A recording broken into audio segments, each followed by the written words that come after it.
কোরবানির জন্য বিক্রি হয়েছিল ভাইরাল মহিষ ডোনাল্ড ট্রাম্প। পুরান ঢাকায় যাওয়ার জন্য হয়েছিল রাজকীয় বিদায়ও, কিন্তু শেষ মুহূর্তে সব বদলে গেল।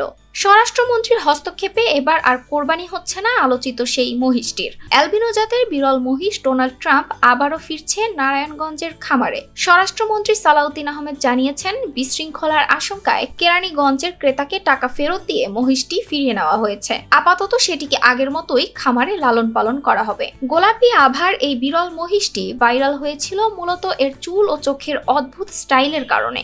খামার মালিকের পরিবারের সদস্যরা মজার ছলে এর নাম রাখেন ডোনাল্ড ট্রাম্প। এরপর সামাজিক যোগাযোগ মাধ্যমে ছবি ছড়িয়ে পড়তেই রাতারাতি তারকা খ্যাতি পেয়ে যায় মহিষটি। এএফপি, রয়টার্স সহ আন্তর্জাতিক সংবাদ মাধ্যমেও উঠে আসে ডোনাল্ড ট্রাম্পের গল্প।